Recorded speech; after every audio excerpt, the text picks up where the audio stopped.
जय माँ शारदे। शुभ संध्या साथियों। पथगामिनी के इस समृद्ध पटल पे मैं निवेदिता श्रीवास्तव लखनऊ से आपके समक्ष उपस्थित हूँ कहानियों के पिटारे के साथ। और इसमें बहुत बहुत आभार मंजिला दी, आप आ गई हैं।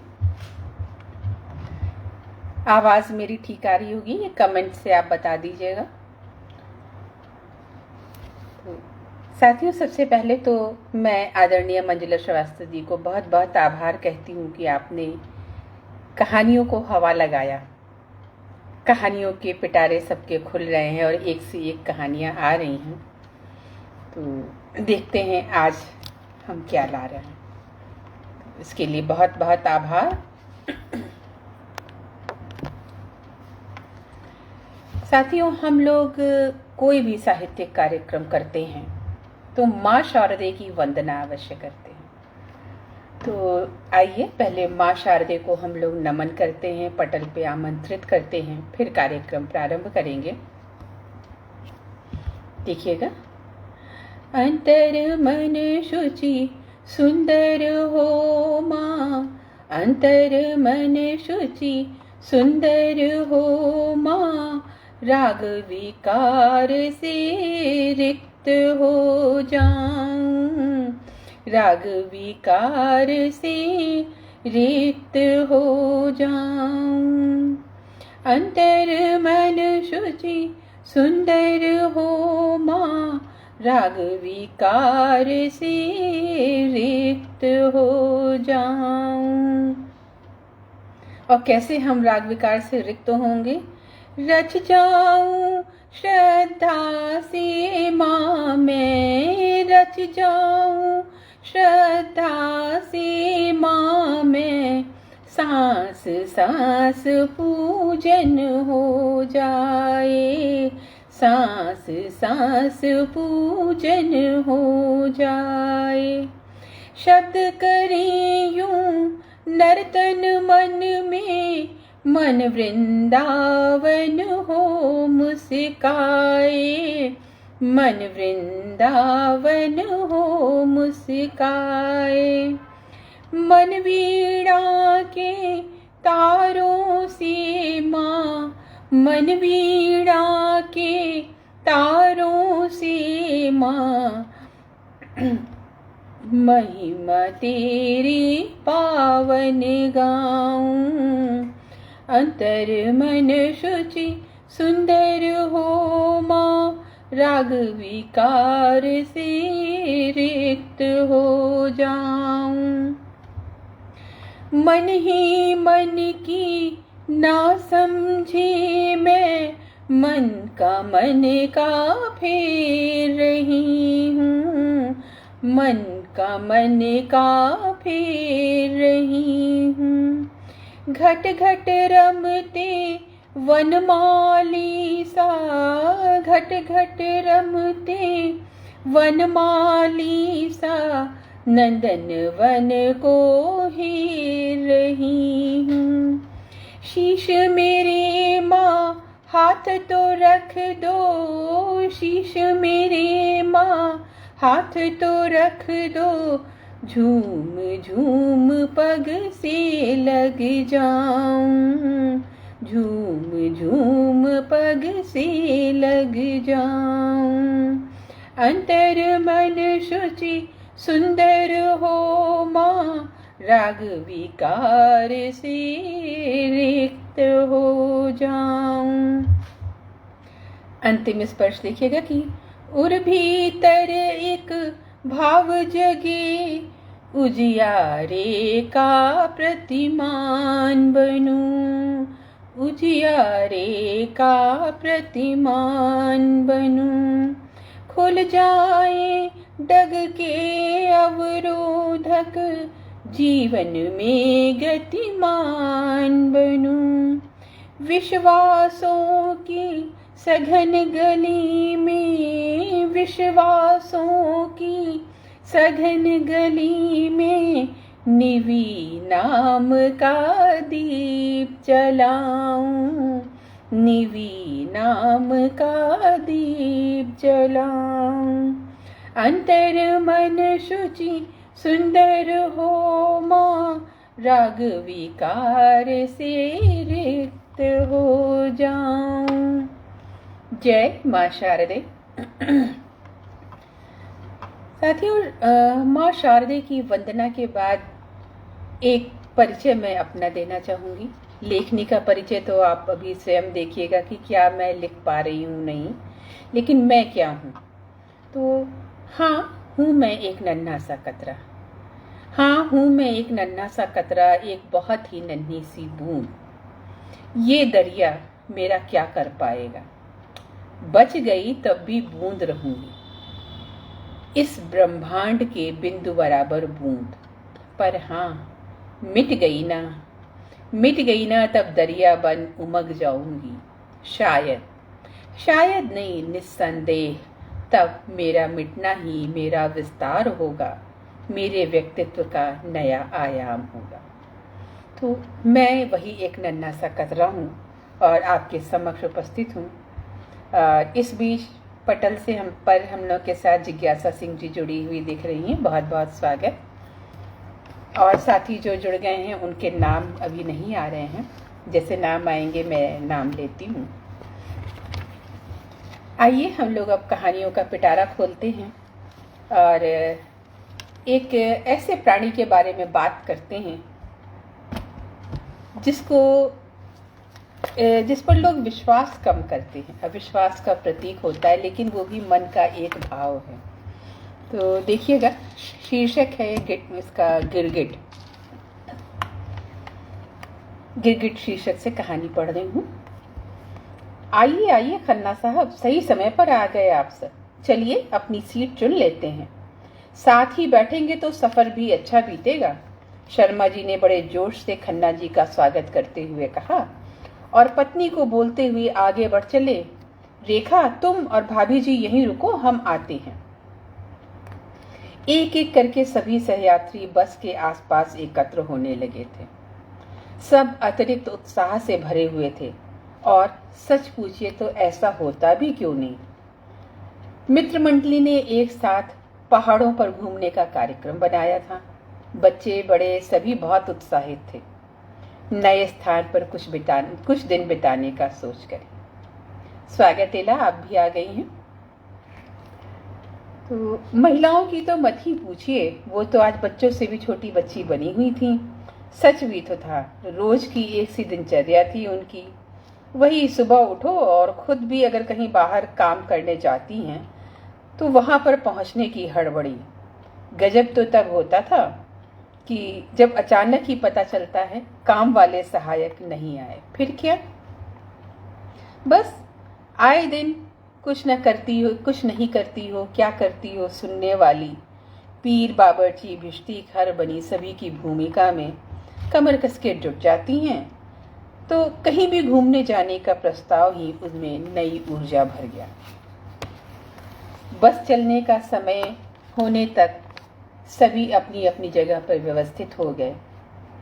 फिर क्या था, दौड़ चढ़ने लगा। चिप्स, बिस्किट, मठरी, खुरमा, इडली, ढोकले इत्यादि घर और बाहर के बने नाश्ते का। अचानक ही व्यवस्थापक महोदय कोल्ड ड्रिंक और जलजीरा की बोतलें और डिस्पोजेबल ग्लास लेकर सबके पास पहुंचने लगे और उनकी रुचि के अनुसार देने लगे। साथ में अंत्याक्षरी इत्यादि खेल भी शुरू हो गया। आराम से चलती बस ने हल्का सा हिचको ले लिया, जैसे वो अंदर बैठे अपनी मस्ती में चूर लोगों का ध्यान बाहर की तरफ करना चाह रही हो। बाहर देखते ही सबकी हर्षोल्लास मिश्रित चहक गूंजने लगी। अरे पहाड़! उनको पहाड़ की ऊंची ऊंची पर्वतमालाएं दिखने लगी थी। कुछ अति उत्साही या कह लूं अति संवेदनशील ठंड से सिकुड़कर स्वेटर और शॉल को याद करने लगे। थोड़ा आगे बढ़ते ही यात्रा का रोमांच और आनंद दोनों ही और भी बढ़ गया, जब प्रकृति ने अपने अनमोल रूप दिखाने शुरू किए। नजरें ऊपर देखती तो गगनचुंबी पर्वतों की चोटियां दिखती और जब नजरें आराम करने को नीचे देखती तो वो पर्वतों के दामन में छिपी अतल गहराइयों वाली खाइयां दिखाई देती। निगाहें ऊपर नीचे करता मन अनायास ही जिंदगी के वर्तमान सा सामने देखने लगा तो रंग बिरंगे पर्वतीय वनस्पति अपनी छटा बिखेरती ऊंचाई और गहराई का भय हरने लगी। पहाड़ों की गोलाकार परिधि वाला रास्ता जैसे उनकी मन को भी घुमाता जा रहा था।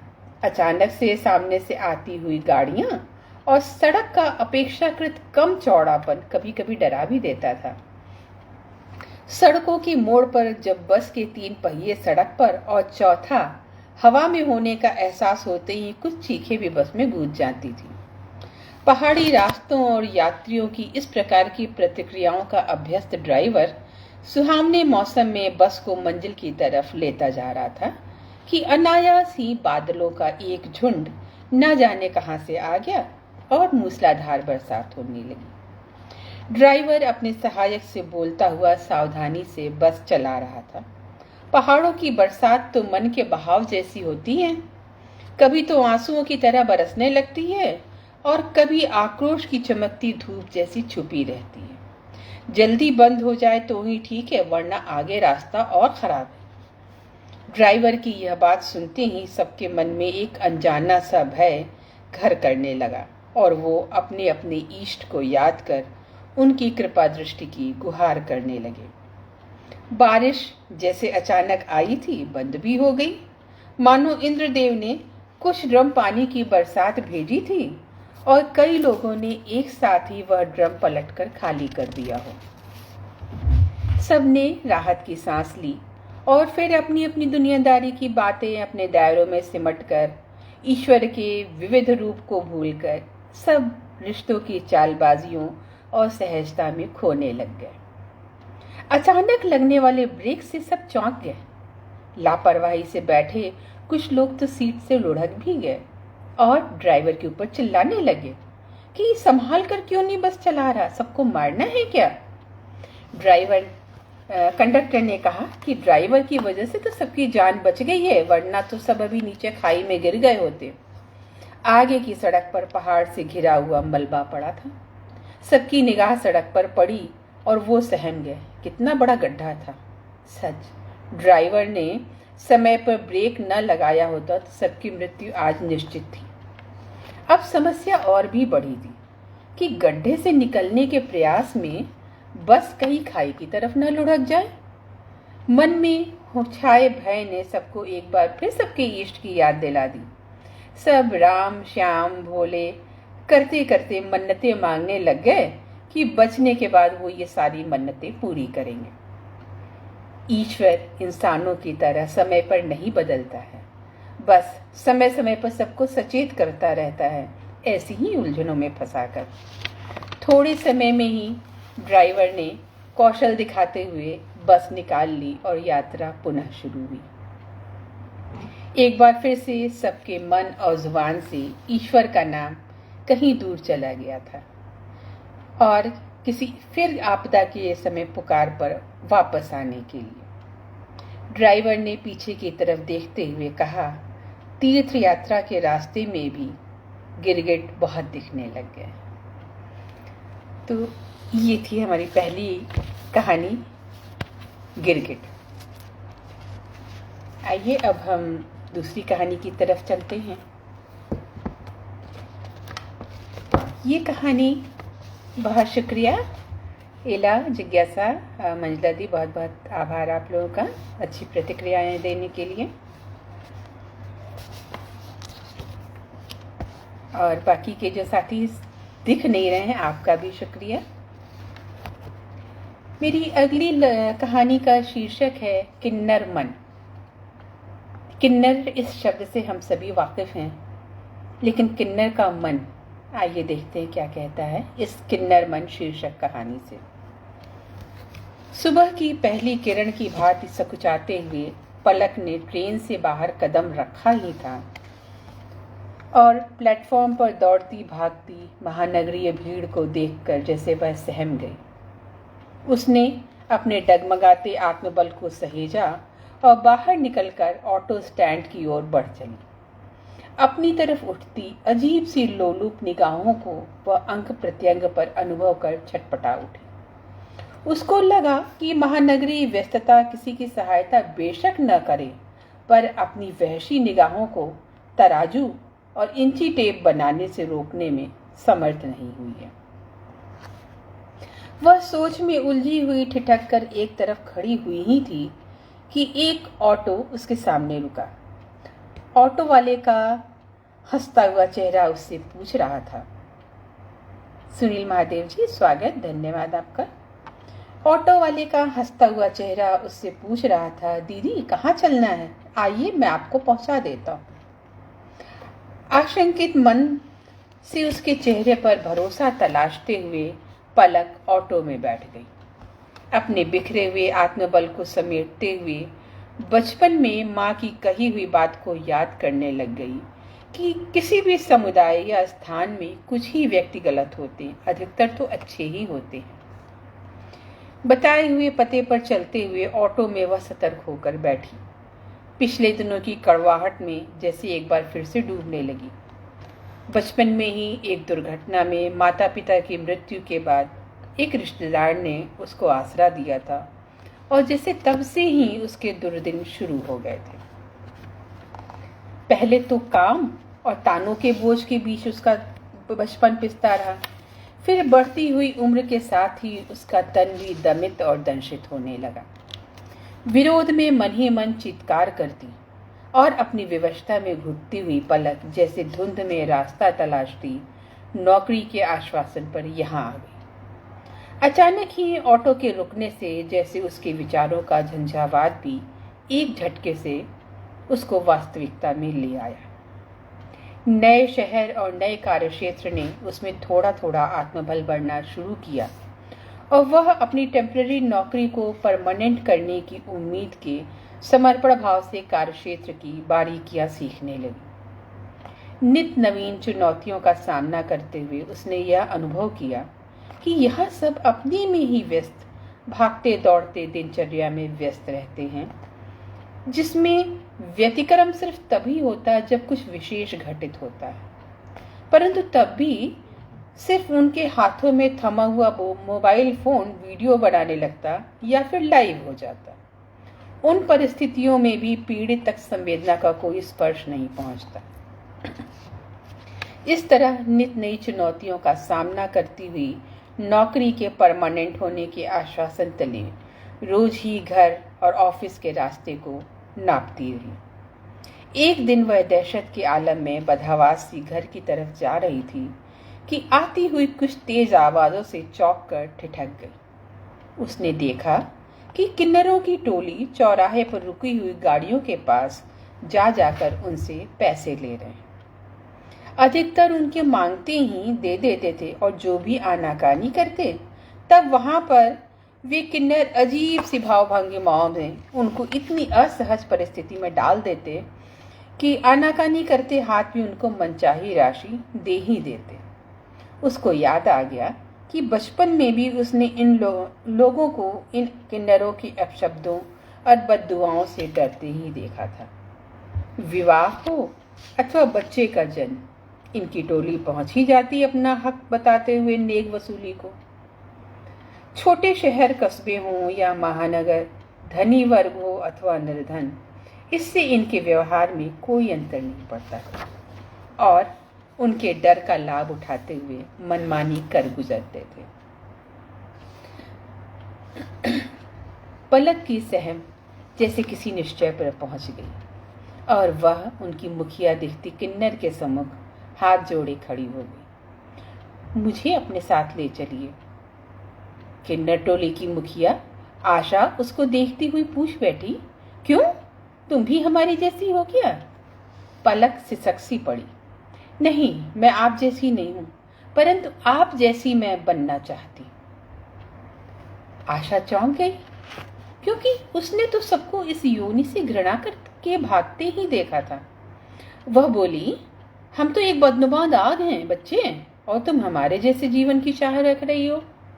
जानती भी हो किन्नर होने का अर्थ, न कोई परिवार रहता है और न ही कोई पहचान बचती है। हमसे सब अपना शगुन तो करवाना चाहते हैं, परंतु हमको देखकर कभी खुश नहीं होते। तुम हमारा जीवन बहुत आसान समझती हो क्या? हम तो सबको दुआएं देते हैं और बदले में इस दिखाई देती बड़ी रकम के साथ सबसे बद्दुआएं ही पाते हैं। जो ये सब कभी डर तो कभी पूछा छुड़ाने की नीयत से मिलती है, पैसे और बद्दुआएं दोनों। पलक की पलकें जैसे उसके दिल के बांध तोड़ते सैलाब को बांध नहीं पा रही थी। हाँ काकी, मैं आपके साथ आपसी होकर रहना चाहती हूँ। तब ये सब मुझसे भी डरेंगे और मेरे अंग प्रत्यंग की गोलाइयां और गहराइयां तो नहीं नापेंगे, कभी दुष्कर्म की तो नहीं सोचेंगे। पलक बिखरती चली गई। बचपन से यही तो मैं झेल रही हूँ। जिस परिवार ने मुझ अनाथ को आश्रय दिया, पहले उसने यही किया। वहां से बचकर बाहर की दुनिया में भागी, तब अकेली लड़की देखकर वहां भी यही हुआ। किसी प्रकार पढ़ाई की और सोचा कि अब नौकरी करूंगी और आत्मनिर्भर बन खुद पर किसी को हावी नहीं होने दूंगी। परंतु आज जानती है क्या हुआ? मेरी टेम्परेरी नौकरी को परमानेंट करने की क्या कीमत मांगी गई मुझसे। मुझसे मालिक की भोग्या बनने के साथ ही उनके प्रभावशाली ग्राहकों को रिझाना होगा। ये बातें भी मुझको इशारे में नहीं, खुले शब्दों में कही गई। ये जो खरोंचों के निशान आप मेरे शरीर पर देख रही हैं, ये इनकार करने के इनाम में मिले हैं। आशा कुछ पल निस्तब्ध खड़ी रही, फिर जैसे किसी निश्चय पर पहुंच गई। उसने कहा, यह मत सोचो कि किन्नर के साथ दुष्कर्म नहीं होता। उसको भी हर पल इसी डर के साए में ही जीना पड़ता है, क्योंकि कुछ लोगों का शौक तो सिर्फ किन्नर ही होते हैं। क्या क्या कह रही हैं आप? पलक चौंक गई। हाँ, सच कह रही हूं, परंतु हमने इसका सामना किया और समाधान निकाल लिया। कहती हुई आशा ने एक कम उम्र के किन्नर को मिलाकर उससे बुलाया। इसको देख रही हो ना, ये रेशमा तेरी ही उम्र की किन्नर है और दुष्कर्म का शिकार हुई है। ओह, अब मैं क्या करूं, अब कहाँ जाऊं? बोलती हुई पलक आंखों में सूनापन लिए आत्मघाती इरादा ले पलटने को हुई कि आशा ने उसको रोका। सुन, ना तो तू कमजोर है और ना ही ये रेशमा कमजोर है। कल से तू भी इसके साथ कराटे सीखने जाएगी और जब तक तेरा मन हो हमारे साथ ही रहेगी। जानती है क्यों? क्योंकि किन्नर मन होना गलत है, शरीर नहीं। मैं शरीर से किन्नर तुम सबके मन को एक दृढ़ आधार दूंगी। बहुत बहुत शुक्रिया। तो ये थी मेरी कहानी किन्नर। बहुत आभार आप लोगों की प्रतिक्रियाओं का। सबके नाम मैं नहीं पढ़ पा रही हूँ, कार्यक्रम के बाद मैं वहाँ पहुँचती हूँ पुनः। मेरी अगली कहानी का शीर्षक, जिसको मैं मंजुला दी के शब्दों में कहूँ तो कहानियों के पिटारे में से निकाली हुई कहानी अनकहा दर्द। इसमें भी देखिएगा क्या चीज़ है। अन्विता जब भी अनिकेत को देखती, शुक्रिया एला। अन्विता, मैं अब अनकहा दर्द पढ़ रही हूँ, ध्यान चाहूँगी। अन्विता जब भी अनिकेत को देखती बस देखती ही रह जाती, जैसे एक देवदूत, एकदम मासूम। सुबह की पहली सूर्य किरण की मीठी गर्माहट भरे ख्याल से, जैसे तारों भरी रात के ढलते हुए पलों में किसी नन्ही सी कोमल कोपल पर अपने ही विचारों के उद्रेक में थिरकती ओस की बूंद होगा। खूबसूरती का ऐसा कोई अलग सा प्रतिमान नहीं था, परंतु उसका होना ही उस पल की सबसे खूबसूरत बात होती थी। उसकी गहरी नीली आंखें जैसे समंदर की गहराई संजोए हों, खामोशी में भी बोलती हुई, जिस पर नजर पड़ जाए उसके दिलो दिमाग पर कब्जा कर लेती थी। किसी से भी कुछ खास बात नहीं करता, जैसे बोलना टालता रहता हूँ, सबसे अलग अपने में ही गुमसुम सा रहता। इतनी खामोशी, या कह लूँ कि शून्य में अपने आप को समाहित करके भी अपनी नामालूम सी उपस्थिति अनुभव करवा ही देता था। पढ़ाई हो या खेल, संगीत हो या साहित्य, हर क्षेत्र में अव्वल रहते। वाद विवाद प्रतियोगिता हो अथवा जैम जैसा खेल, वह इतनी सहजता से हर तरह के विषय पर यूं धारा प्रवाह बोलता, वह भी भाषा और उच्चारण की शुद्धता के साथ, कि सब मंत्रमुग्ध से उसको सुनते ही रह जाते। उसकी खामोशी कभी भी घमंड का अनुभव नहीं होने देती थी। इसका कारण भी तो था, किसी की भी जरूरत के समय वो सबके लिए उपलब्ध रहता था। अनजाने में ही उसकी सराहना करते करते अन्विता ने उसको अपने दिल की धड़कन बना लिया। ये बावरा मन न जाने कितने सतरंगी सपने सजाने लगा है। कभी अग्नि के इर्द गिर्द फेरे लेने की कल्पना करता है, तो कभी उसकी ही बाहों में अपनी अंतिम सांसें लेने की। परंतु अनिकेत को तो जैसे अन्विता की भावनाओं की परवाह ही नहीं थी। अक्सर देखती कि जब बाकी के सभी साथी अन्विता के साथ की कामना में जैसे गणेश परिक्रमा करते लालायित रहते कि उसकी कुछ सहायता करके उसकी निगाहों में कुछ विशिष्ट स्थान पा लें, अनिकेत एकदम खामोशी से विपरीत दिशा में चला जाता था। आज जैसे ही अन्विता कक्षा से बाहर आई, अनिकेत दिख गया, अपने में ही खोया, इतना मासूम, इतना पावन, जैसे कोई नन्हा सा बादल राह भटक कर आ गया हो। अन्विता ने सोचा कि उससे बात करके इस तरह उसके अनदेखा किए जाने का कारण पता कर ही ले, और अनायास ही उसकी तरफ बढ़ चली। अनिकेत ने जैसे भांप लिया हो कि अन्विता के उसकी तरफ बढ़ते हुए कदम कुछ अलग ही दृढ़ता लिए हुए हैं। वह एक झटके से लाइब्रेरी में जाकर बैठ गई। उसने अपने को जैसे एक सुरक्षित दायरे में कैद कर लिया। अब लाइब्रेरी में तो जो भी आएगा वो बातें तो नहीं ही कर पाएगा। एक किताब खोलकर उसने खुद को उसमें डुबो दिया। कुछ ही पल बीते होंगे कि उसको लगा जैसे कोई उसके ठीक सामने ही आकर बैठ गया हो। निगाहें उठाकर देखा तो सामने अन्विता मुस्कुराती बैठी थी। अनिकेत ने झटके से किताब बंद की और लाइब्रेरी से बाहर निकल गया, जैसे उसको कुछ जरूरी काम याद आ गया। अन्विता एक पल को तो हतप्रभ रह गई, परंतु उसने तुरंत ही खुद को संभाला और दृढ़ निश्चय के साथ उसके पीछे चल पड़ी। अनिकेत अब परेशान होने लगा कि अन्विता उसका इस तरह पीछा क्यों कर रही है। थोड़ी देर तो अटकता ठिठकता सा चलता रहा, पर जब उसने देखा अन्विता भी पीछे पीछे चली ही आ रही है, अपेक्षाकृत थोड़ी कम भीड़ वाली जगह पर उसके रुकते ही अन्विता एकदम से सामने आ गई और सिसक सी पड़ी। अनिकेत, मुझे मेरा कसूर जानना है कि मैंने ऐसी कौन सी गलती कर ली है कि तुम मुझसे सामान्य सी बात भी नहीं करते हो। बाकी सबके साथ तो तुम्हारा ऐसा व्यवहार नहीं रहता है, सबकी सहायता भी भरपूर करते हो, जबकि मेरे साथ से ही जैसे बचते रहते हो। अब मैं थक गई हूँ तुम्हारा पीछा करते करते। आज मुझे कारण जानना है। तुम यहाँ मेरे साथ बैठो और बातें करो मुझसे, क्योंकि तुम्हारा उत्तर सुने बिना तो मैं जाऊंगी और न ही तुमको जाने दूंगी। अनिकेत का चेहरा पीड़ा से भर उठा और टालता सा बोला, नहीं, ऐसी कोई बात नहीं है, तुमको गलतफहमी हुई होगी। परंतु आज जैसे अन्विता कुछ और सुनने को तैयार ही नहीं थी।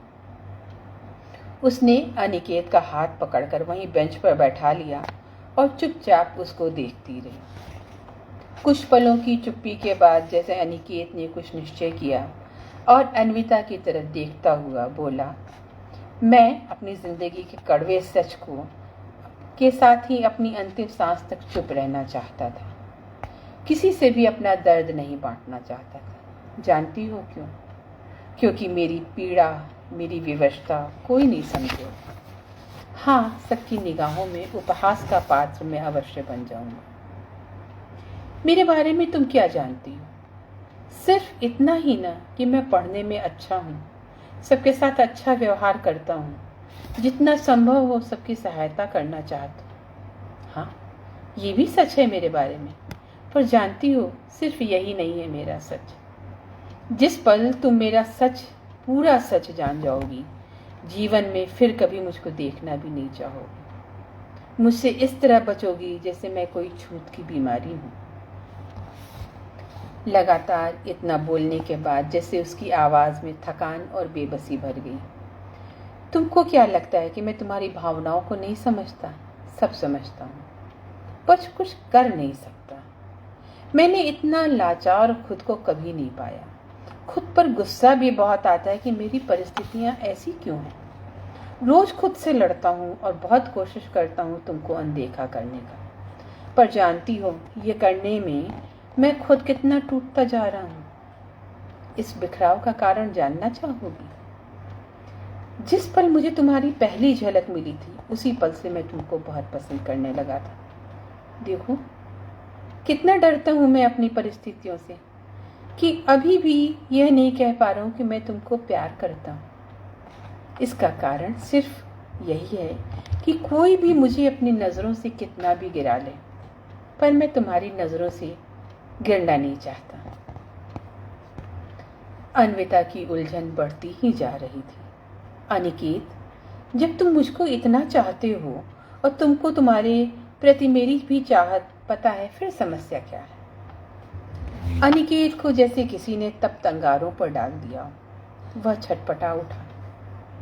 जानना चाहती हो क्यों? क्योंकि मैं रेप चाइल्ड हूँ। एक दिन कॉलेज से लौटते हुए मेरी माँ का कुछ लोगों ने अपहरण कर लिया और जब उसको होश आया तब उसके सामने उसका ही साथी छात्र खड़ा उसकी अस्मत को ताड़ ताड़ कर रहा था। इसका भी कारण जानना चाहोगी?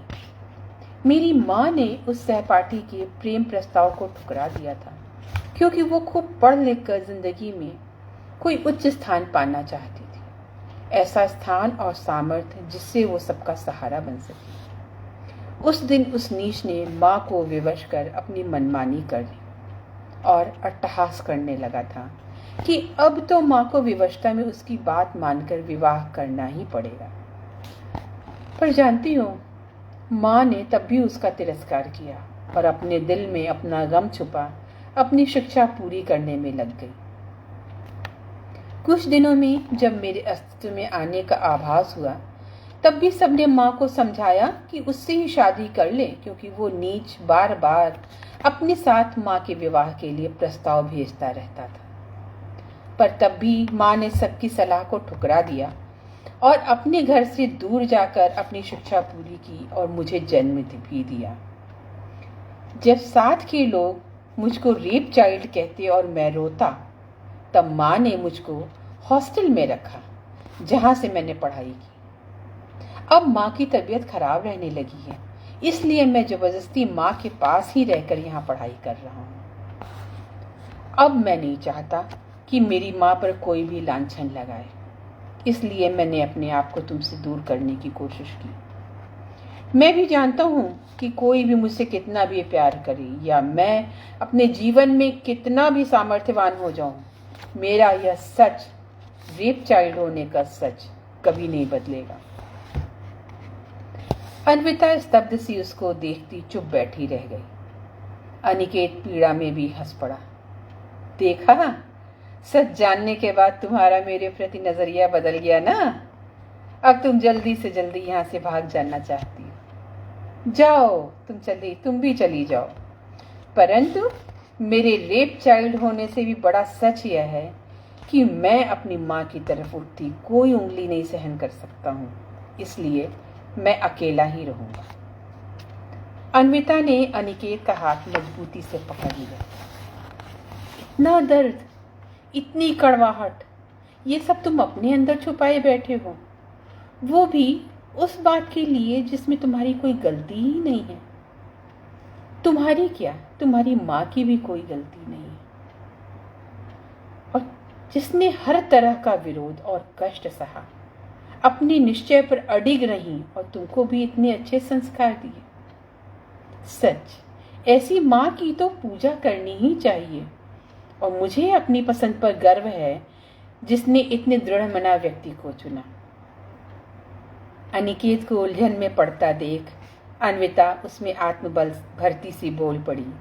तुम्हारा रेप चाइल्ड होना तुम्हारी गलती नहीं है, पर हाँ, तुम्हारा इतना अच्छा होना जरूर माँ के दिए संस्कार है। एक बात बताओगे? क्या ये माँ मुझको मिल सकती है? मैं तुम्हारी जीवन संगिनी बनना चाहती हूँ। क्या मुझको तुम अपनाओगे? मेरे परिवार में भी किसी को आपत्ति नहीं होगी, इसका विश्वास मैं दिलाती हूँ। अनिकेत स्वप्न लिखित सा अन्विता के हाथों को थाम कर खड़ा हो गया। शुक्रिया। तो ये थी अनकहा दर्द था। ये ऐसा दर्द जिसको जल्दी से कहना बहुत मुश्किल है और स्वीकार करना उससे भी मुश्किल। लेकिन जब किस्मत साथ देती है, परिस्थितियाँ अपने आप सही हो जाती हैं। बहुत बहुत शुक्रिया आपकी प्रतिक्रियाओं का। सोनिया सोनम जी भी जुड़ गई हैं, बहुत बहुत धन्यवाद। आइए एक और कहानी का पढ़ती हूँ, और इसका शीर्षक में वो चीज़ आ रही जो ठंड में हम लोग अक्सर चाहते हैं कि काश थोड़ी सी मिल जाए, धूप, एक मुट्ठी धूप। इस कहानी का शीर्षक है एक मुट्ठी धूप। देखिएगा। नन्हा देव आज फिर उसी कोने में जाकर खड़ा हुआ। राधा और सहायिका उसको बहला फुसला कर बार बार अंदर ले आते और कभी बातों से फुसलाते तो कभी किसी खेल में उलझाने की कोशिश करते। सब उसको इतना मानते भी क्यों नहीं, वो है भी तो बहुत प्यारा, सबकी आंखों का तारा। बड़ी बड़ी कजरारी आंखें ही जैसे सब बोलती और चुपचाप ही बहुत कुछ पूछती भी रहती। उसका वर्ण भी एकदम उजला था, जैसे सूर्य किरणों की रंगत भरी हो उसमें, पर चमक नहीं थी। उसमें जैसे एक आवारा बादल का टुकड़ा आ गया हो उसकी चमक को रोकने। राधा उसको देखते ही बढ़ चली उसी तरफ। देव, यहाँ क्या कर रहा है बेटा? आजा, हम उधर खेलते हैं। साथ ही उसको हंसाने का भी प्रयास कर रही थी। सुनना, मुझे दौड़ाना नहीं, मैं गिर गई ना तो तुझसे उठूंगी नहीं और यहीं ठंड में पड़े पड़े कांपती रहूंगी, है ना? मैं सही कह रही हूँ। देव राधा की उंगली थामे आगे बढ़ चला, पर बार बार पलटकर उसी कोने को देखता रहता। अनायास ही वह रुक गया। नहीं नहीं, चलिए हम अंदर चलते हैं, ठंड बढ़ रही है ना, आपके घुटने का दर्द भी बढ़ जाएगा। राधा उसको देखती ही रह गई। वह मुश्किल से 5 वर्षों का नन्हा सा बालक समझदारी और शांति से राधा को अंदर ले आया। अंदर आते ही वह डॉर्मेट्री के अपने बिस्तर पर जाकर बैठ गया और दरवाजे के सामने लगी लड्डू गोपाल की मूर्ति को देखने लगा। उसको वह मूर्ति बहुत अच्छी और अपनी सी लगती थी। उसके पिछले जन्मदिन पर ही तो संचालक काका ने वहाँ पर उसकी मूर्ति लगाई थी और कान्हा जी के बारे में बताया था। वो रोज ही सब बच्चों को कान्हा की बाल लीला के बारे में बताते थे। कुछ दिनों पहले एक बड़ी सी गाड़ी में 2 स्त्री पुरुष आए उन सब से मिलने। फिर वो बार बार आने लगे थे, कभी मिठाई तो कभी खिलौने लेकर, कभी यूं ही बस आते और कहते हम इधर से जा रहे थे, आपसे मिलने आए। एक दिन वो लोग संचालक काका के ऑफिस में फिर से आए, वहाँ बैठे और जब वहाँ से बाहर निकली तो पता चला गाड़ी में से बच्चों के लिए खूब सारी फल, मिठाई, बिस्किट, चॉकलेट और हाँ, कपड़े भी थे खूब सारे, सब निकाल के ला रहे थे।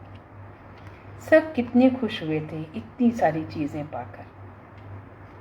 पता नहीं क्यों, पर राधा काकी की पलकें बार बार भीग जाती थी, पर वो भी ना एकदम ही बच्चा बन सबको समझाती बहला रही थी। जबरदस्ती हंसती हुई कि उनकी आंखों में कुछ पड़ गया था और वो सब सोमेंद्र को खूब दुलार करती हुई तैयार करने लगी थी। सोमेंद्र के कपड़े तो सबसे सुंदर थे और वो राधा काकी की भीगी पलकें भूलकर सोमेंद्र को देखते हुए शोर करने लगे कि सबसे अच्छी ड्रेस सोमेंद्र को क्यों दी गई, उनको भी चाहिए। सभी सहायक उन बच्चों को बहलाने में लगे थे कि राधा काकी एक गिलास में दूध लेकर आईं और सोमेंद्र को गोद में बैठाकर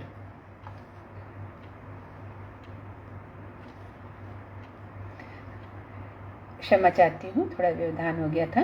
कि तभी राधा काकी एक गिलास में दूध लेकर आई और सोमेंद्र को गोद में बैठाकर उसको दूध पिलाने लगी। दूध का भरा गिलास देखकर सोमेंद्र ही नहीं, बाकी बच्चे भी चौंक गए और शोर करने लग गए कि उनको भी पूरा गिलास भर के दूध चाहिए।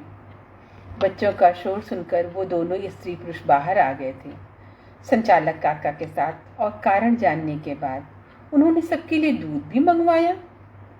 पहले तो लगा कि ऐसी क्या खास बात है कि जो वो लोग हमारे लिए इतनी सारा सामान भी लाए और अब दूध भी मंगवा रहे हैं, वो भी इतना कि सबको पूरा पूरा गिलास भर के दूध मिलेगा। लेकिन दूध का गिलास सामने आते ही सारे सवाल उसमें डुबकी लगाने लगे और हम सब मानो उस गिलास में ही उनको खोजने लग गए और गिलास खाली करने को लालायित हो उठे। थोड़ी देर बाद ही उन लोगों ने सोमेंद्र को गोद में उठा लिया और हम सब हंस पड़े थे। इतने बड़े 5 साल के बच्चे को कोई गोद में उठाता है? सोमेंद्र भी कसमसाने लग गया उतरने के लिए, पर उन्होंने उसको और भी संभाल कर पकड़ लिया और गेट की तरफ जाने को हुए। उसी पल हम समझ गए कि हमारा एक और साथी हमसे अलग हो रहा है। दूध, मिठाइयाँ, कपड़े, फल सब अचानक ही बेस्वाद लगने लगे। राधा काकी ने ही फिर हम सबको संभाला। तब तक संचालक काका वापस आ गए और हमको लड्डू गोपाल की मूर्ति के पास बैठाकर उनके बारे में बताने लगे। आखिर हमारा मन लगता भी कैसे? उंगलियों से बढ़ा हुआ नाखून काटने के बाद भी फेंकने के पहले हम उस कटे हुए नाखून को भी तो देखते हैं। फिर ये तो हमारा साथी सोमेंद्र हमारे बीच से किसी अनजानी जगह ले जाया गया था। बच्चों की अन्यस्ता भांप कर काका कृष्ण जन्म की कथा सुनाने लगे कि कान्हा को जन्म तो माता देवकी ने दिया था, परंतु पाला माता यशोदा ने था।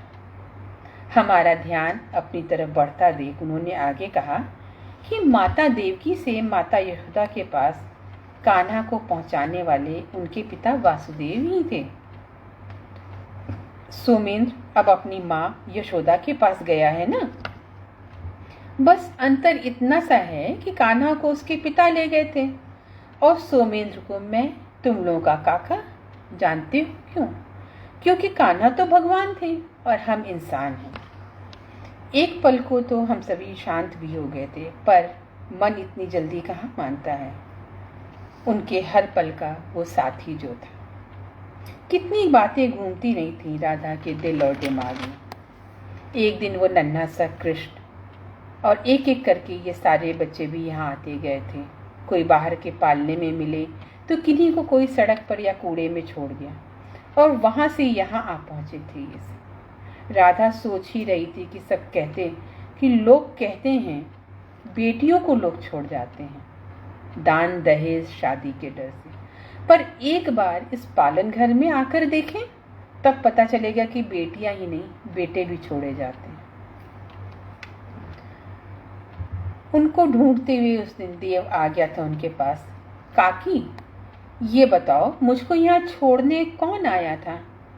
मुझको कहाँ छोड़ा था, यहाँ पर या कहीं बाहर? राधा एकदम विचलित हो गई और उसने देव को गोदी में भर लिया। ना मेरे लाल, तुझको कोई ऐसी वैसी जगह क्यों छोड़ेगा? तू तो इतना प्यारा है, भला कोई कहीं भी छोड़ सकता है क्या? तू भी न देव पता नहीं क्या क्या सोचता रहता है। देव उदास हो गया था, पर तुरंत ही जैसे उदासी को झटक कर बोला, छोड़ो ना काकी, इतना ही प्यारा लगता तो छोड़ते ही क्यों लोग। आप ये बताओ ना, मुझको कहाँ छोड़ा था? राधा ने खुद को संभालते हुए जवाब दिया, हमारा ये घर पहले बहुत छोटा सा था, तेरे आने के बाद धीरे धीरे बढ़ता गया। वो देख रहे हैं ना गेट के पास, उधर जिस हिस्से में धूप पड़ रही है, पहले वहाँ एक पालना रखा गया था और घंटी भी।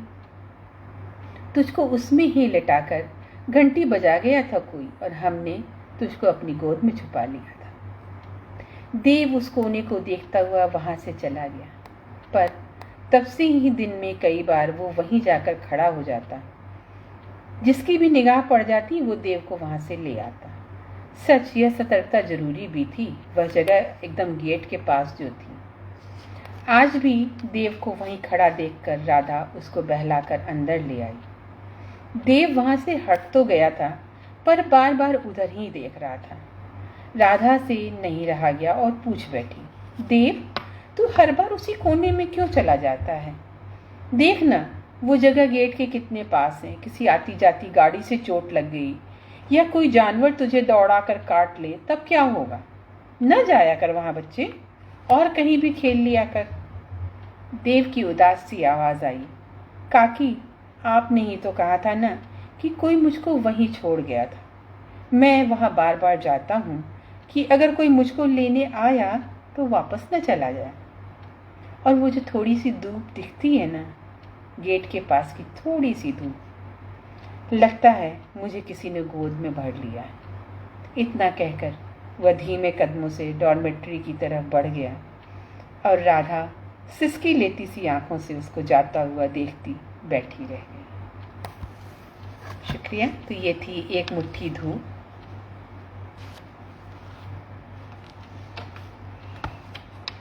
जी दीदी, ये इन बच्चों के साथ यही दुखद स्थिति है, तो विडंबना ही कहा जा सकता है।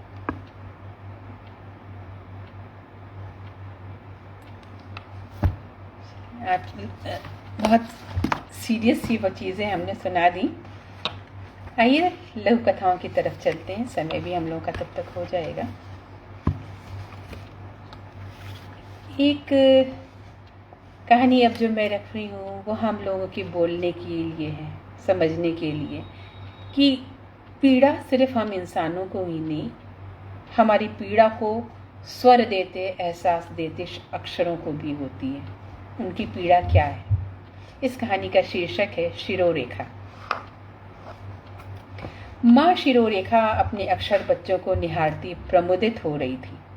अनायास ही उसका ध्यान गया कि कुछ बच्चे खुशी से थिरक रहे हैं, वहीं उनके जुड़वां मन म्लान किए सिमटे हैं। क्या हुआ बच्चों, तुम इतने उदास क्यों हो रहे हो? अपने बाकी के भाई बहनों के साथ खेलो ना। किसी भी उदास अक्षर से कोई भी प्रतिक्रिया न पाकर उसने फिर से उन अक्षरों को अपने आंचल में समेटना चाहा। तब एक अक्षर सिसक पड़ा। माँ, हमारे बाकी के साथियों को उनकी गरिमा को समझने और प्यार करने वाली वाणी का साथ मिला है, इसलिए वो कभी भी अपशब्दों की कटुता को अनुभव नहीं कर पाते और मासूम हैं। तभी म अक्षर बोल पड़ा, देखो ना माँ, मुझसे ही तो कई शब्द बनते हैं। अब जैसे आपको ही बुलाते हैं, परंतु हम जहाँ हैं वो इसके आगे के शब्दों को विकृत करके माँ के प्रति गाली बोलते हैं। हमारा मन चीत्कार कर उठता है, पर हम कुछ नहीं कर सकते। शिरोरेखा सिसक पड़ी थी। तब तक भ अक्षर बोल पड़ा, माँ, माँ भाई सही कह रहे हैं। देखो ना, मुझसे भगवान, भगवती, भार्या, भगनी जैसे विश्वास बांधते शब्द बनते हैं, परंतु जहां मैं हूं ना, उसने मुझे सिर्फ गाली बना दिया है। अच्छे शब्दों से उसका कुछ वास्ता नहीं पड़ता।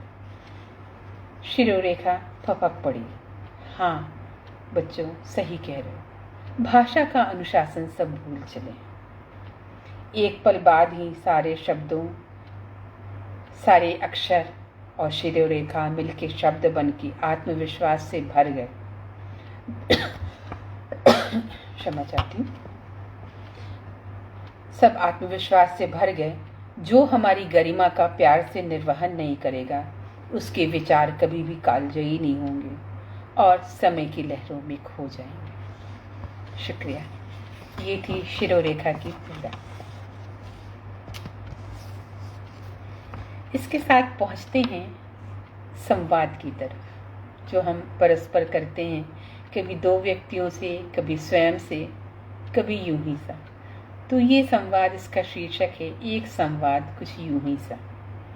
और ये संवाद है हमारे इतिहास पुरुष लाल बहादुर शास्त्री जी और महात्मा गांधी जी के साथ में। पार्क में चबूतरे पर खड़े खड़े थक जाने पर गांधी जी ने सोचा कि किसी की भी सुबह की सैर पर आने से पहले थोड़ा टहल लिया जाए। अब इस उम्र में एक जगह पर खड़े खड़े हाथ पैर भी तो अकड़ जाते हैं। लाठी पकड़े टहलने को तत्पर हुए ही थे कि किसी को आते देख ठिठक कर अपनी मूर्ति वाली पुरावस्था में पहुंचने ही वाले थे कि किलक पड़े, अरे शास्त्री तुम यहाँ क्या कर रहे हो? शास्त्री जी, क्या करूं बापू, मेरे लिए बहुत कम चबूतरे रखे हैं सबने।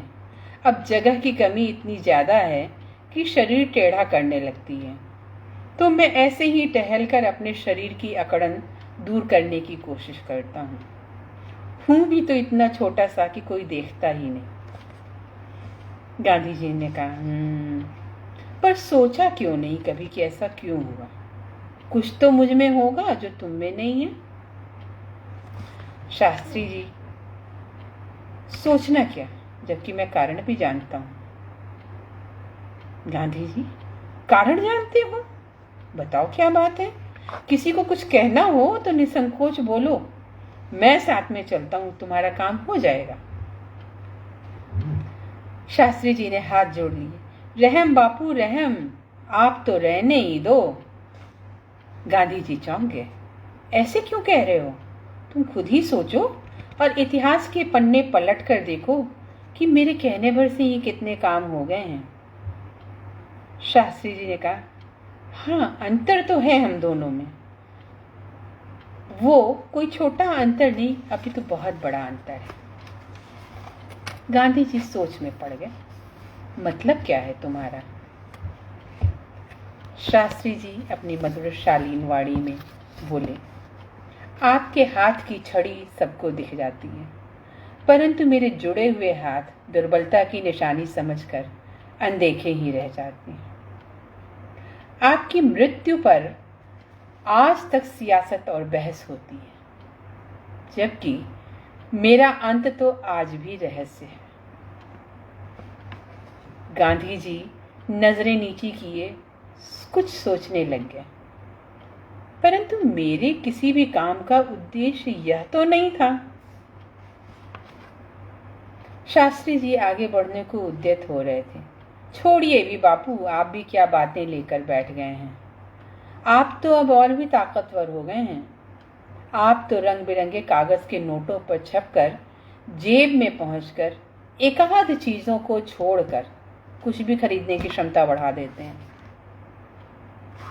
गांधी जी अवाक रह गए, लेकिन तुरंत ही जल्दी से बोल पड़े, पर तुम्हारा जय जवान जय किसान तो आज भी बोला जाता है। विवश आक्रोश से हताश से शास्त्री जी आगे बढ़ने को उद्यत हो गए। हाँ, जिंदा है वो नारा आज भी, पर सिर्फ बातों में। आज का सच तो ये है कि एक सीमा पर मरकर शहीद कहलाता है, दूसरा गरीबी और भुखमरी के से हार कर फंदे में लटक कर खुद को लटका देता है। और यही है आज के जय जवान और जय किसान का सच। बहुत बहुत शुक्रिया।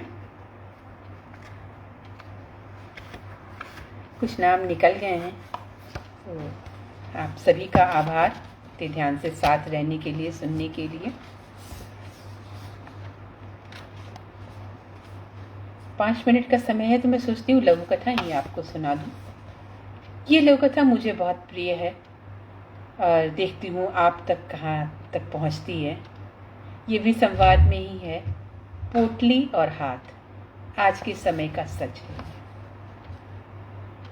जिनका सामना सड़क पे अधिकतर किया जाता है। सड़क पे या कहीं पर भी हम कह सकते हैं कि आगे पीछे झूलता हुआ हाथ आंखों के चंचल इशारे पर रुककर पोटली उठाने को लपका ही था कि पोटली बोल पड़ी, रुको। हाथ चौंका, क्यों? पोटली ने प्रश्न किया, क्या मैं तुम्हारी हूं? हाथ हंस पड़ा, पता नहीं। पोटली आक्रोश में, फिर मुझे देखते ही मुझ पर आधिपत्य जमाने की तुम में लालसा क्यों जाग गई? हाथ हंस पड़ा। अरे तुम सड़क पर पड़ी हुई हो, जिसकी निगाह पड़ेगी वही तुमको ले जाएगा। पोटली, गलतफहमी मत पालो, मुझ पर किसी की नेम प्लेट नहीं लगी। इसका मतलब ये नहीं है कि किसी का भी आधिपत्य मुझको स्वीकार करना पड़ेगा। हाथ, तुम भी इस गुमान में मत रहना कि तुम इस समाज में, वो भी हमारी प्रधानता वाले समाज में, ऐसी अकेली और सुरक्षित रहोगी। पोटली आक्रोश में आ गई। मतलब क्या है तुम्हारा? क्या मेरी इच्छा और अस्तित्व का कोई अर्थ ही नहीं है? हाथ बोला, हंस पड़ा। अरे ओ पोटली, तू और तेरी इच्छा है किस चिड़िया का नाम? तू कितने अच्छे से संवरी इस आकर्षक कपड़े में लिपटी हुई, मुझको तो भा गई है, और जो मुझको भा गया उस पर मेरा अधिकार है। पोटली एकदम गुस्से से खौल पड़ी। तेरी इतनी हिम्मत कैसे हुई? मुझको इतना कमजोर समझने की भूल मत करना। हाथ आत्माभिमान में ठठा पड़ा। अच्छा, तू क्या कर लेगी मेरा? तुझको अपने मन के करनी थी तो अपने घर में छुप कर बैठी रहती ना। आज तो मैं अपनी सारी चाहतें पूरी करूंगा। सबसे पहले तो आंखों की भूख शांत करूंगा, फिर स्वादेंद्रियों की, और तब भी मेरी कुछ हसरत बची रह गई ना, तो मैं बाजार में ले जाऊंगा तुझे। वहां भी तेरा कोई ना कोई चाहने वाला मुझको मिल ही जाएगा, तेरा कोई खरीदार। अब बता, अब मुझसे तुझको कौन बचा पाएगा? पोटली आत्मविश्वास से भरपूर हो गई। खुशफहमी में जी रहा है तू, ये कोई बात है? परंतु तू तो निरा गलत फहमी में सांस ले रहा। हाथ लगाकर तो देख जरा। आंखों में एक विभत्स सी चमक जाग उठी। उसकी रोशनी में हाथ पोटली उठाने को लपका ही था कि पोटली ने आत्मरक्षार्थ आंतरिक बल की विद्युत तरंगे फेर दी, और उसके छूते ही हाथ के मुंह से चीखें फूट पड़ी। बहुत बहुत शुक्रिया। हाँ दी, अधिकतर संवाद शैली में ही मैं लिखती हूँ, मेरी प्रिय शैली ये है। और एक